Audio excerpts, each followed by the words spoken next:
Assalamualaikum warahmatullahi wabarakatuh. Selamat pagi teman-teman semua. Semoga kita dalam keadaan sehat dan selalu dalam lindungan Allah Subhanahu wa taala. Sebelumnya saya ucapkan terima kasih kepada dosen pengampu mata kuliah Ilmu Sosial dan Budaya Dasar, Bapak Maimun SPD MA, yang sudah memberi kesempatan kepada kelompok kami untuk presentasi. Dan juga saya mengucapkan terima kasih kepada teman-teman yang sudah menonton video ini. Saya Selenera Putri yang akan bertugas sebagai moderator dalam presentasi kelompok kali ini, di mana kelompok kami akan membahas tentang suku Dani. Namun tentunya saya tidak sendiri karena akan ditemani oleh rekan saya yaitu Mitra Wijaya Nababan, Novita Putri Delvia, Tria Nafisa, dan Fitriani. Untuk materi pertama akan disampaikan oleh Selenera Putri. Sebelum kita masuk ke dalam materi, pasti kita bertanya, apa itu suku Dani dan bagaimana sih ciri-ciri suku Dani? Nah, di sini saya akan menjelaskan apa itu suku Dani. Suku Dani adalah suku asli yang mendiami tanah Papua. Nah, untuk ciri khas suku Dani, yang pertama, suku Dani tidak mengenal konsep keluarga batih atau ibu, bapak, serta anak tinggal serumah, karena mereka menerapkan sistem komunal atau komunitas. Yang kedua, menerapkan tradisi pernikahan bersifat poligami. Untuk yang ketiga, memiliki kepercayaan menghormati arwah nenek moyang. Nah, ini yang terakhir. Mata pencarian masyarakat Dani adalah bercocok tanam serta berternak babi. Beralih ke slide di samping, di sini kita akan membahas lokasi dan lingkungan suku Dani. Daerah kediaman orang Dani ini termasuk bagian wilayah Kabupaten Jayawijaya dan Kabupaten Panininga. Kabupaten Jayawijaya pada tahun 1945 terdiri atas 12 kecamatan, yaitu Kecamatan Wamena, Kulurulu, Asalogaima, Maki, Kalila, Bokondini, Karubaga, Tiom, Kurima, Okibab, Kiwirok, dan Osibil. Untuk Kabupaten Paniai pada tahun 1947 terdiri atas 17 kecamatan, yaitu Kecamatan Nabire, Ilega, Tigi, Mulia, Napan, Jaur, Paniai Timur, Paniai Barat, Ilu, Kamu, Mapia, Sinak, Aradide, Homeo, Sugapa, Beoga, dan Uwapa. Untuk suku Dani, mereka tersebar dalam wilayah luas, mulai dari lembah Ilega di sebelah barat sampai ke lembah Balim. Wilayah ini seolah dipagari dinding gunung yang menjulang tinggi di sebelah utara dengan ketinggian 3.500 meter dan di bagian selatan dengan ketinggian 4.500 sampai 4.750 meter.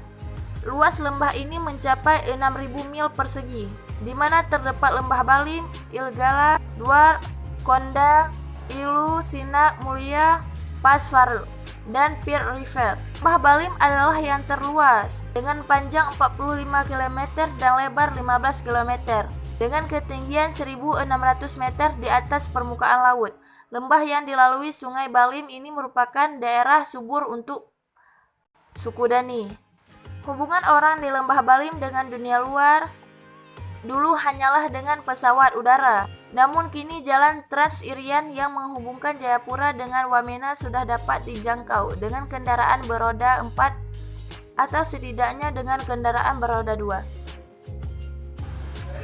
Demografi, anggota suku Dani diperkirakan paling sedikit sekitar 200 jiwa manusia yang merupakan suku bangsa terbesar jumlahnya di antara ratusan suku bangsa Irian Jaya.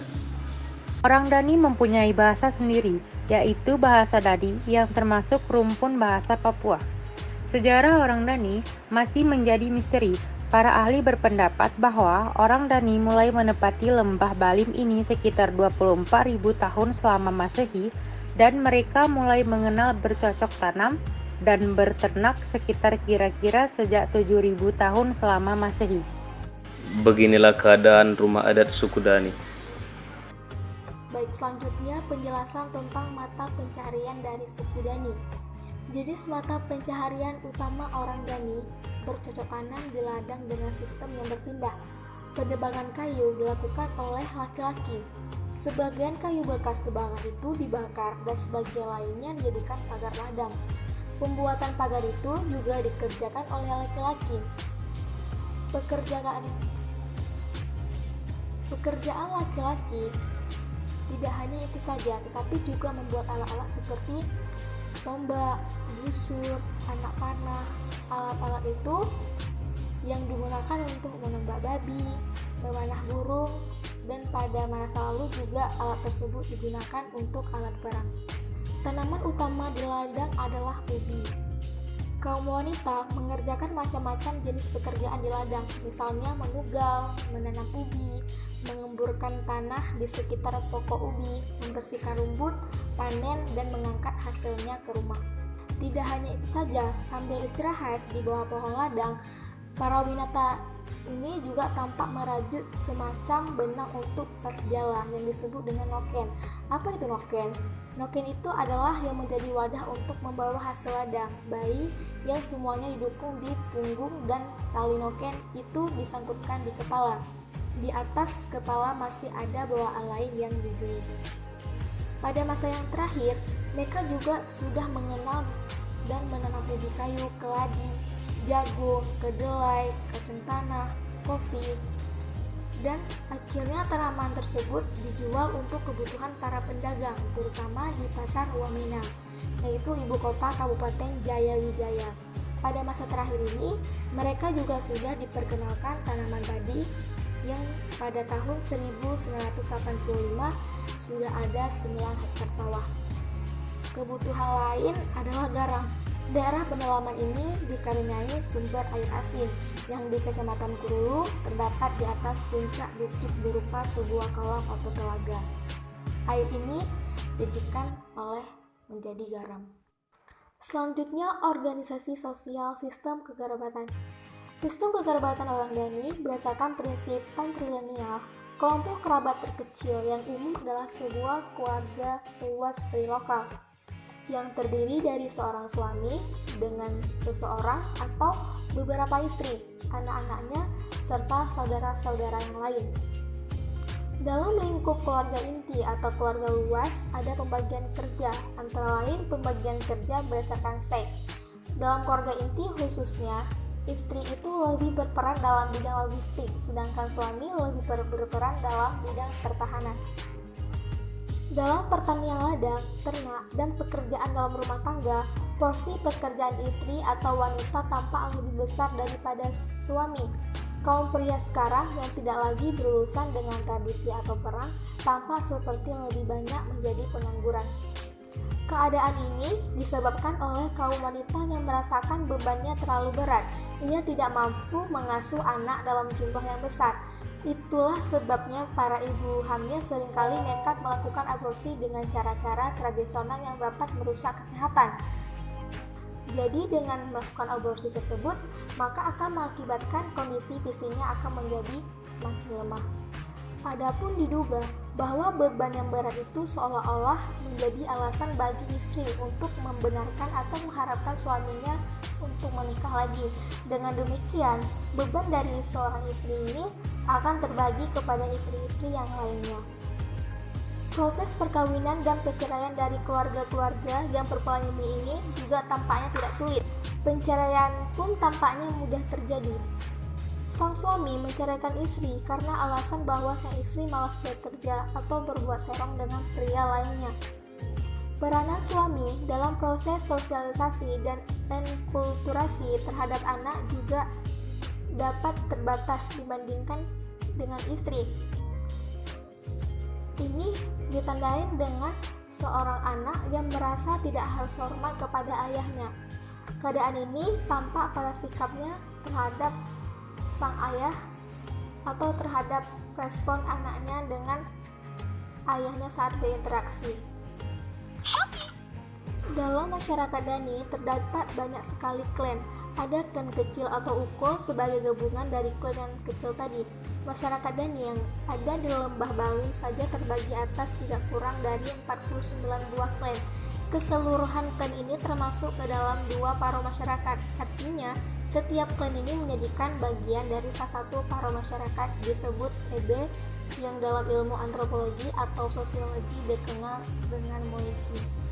Gabungan dari beberapa hasil ilmu menjadi sebuah komunitas kecil, yaitu disebut Logalek yang mempunyai pimpinan tertentu, yaitu yang biasa disebut sebagai kepala suku atau inewa dan kepala perang, di mana pimpinan yang terakhir ini sering dianggap lebih penting dari yang pertama.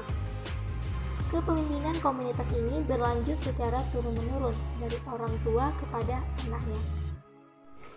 Dalam kaitan dengan sistem kepercayaan, orang Dani sangat percaya kepada roh-roh mogat orang yang telah meninggal. Roh itu berada di sekitar tempat kediaman keluarganya juga. Seperti halnya manusia, roh itu dapat melihat, berbicara, berbuat baik atau jahat, menolong atau menyebabkan kematian seseorang di medan perang. Selain percaya kepada roh, mereka juga percaya kepada benda-benda seperti batu pipih atau keneke. Batu pipih ini diyakini sebagai pusat segala roh orang yang meninggal. Selain kepercayaan asli setempat, mereka juga memeluk agama Protestan atau Katolik. Dalam hal perubahan, setelah Irian Jaya atau Papua masuk ke dalam kekuasaan RI tahun 1963, pembangunan masyarakat Dani khususnya mulai dilakukan secara bertahap. Daerah sekitar Pegunungan Jayawijaya berstatus sebagai sebuah kabupaten dengan nama Kota Wamena. Tahun 1971, di Wamena dibuka lapangan terbang, sehingga Jayapura Wamena dapat dicapai dalam waktu setengah jam. Dikarenakan sarana dan prasarana, inilah yang menjadi salah satu faktor bagi orang Dani meninggalkan zaman batu dan menyongsong masuknya modernisasi. Sekian dari kelompok kami.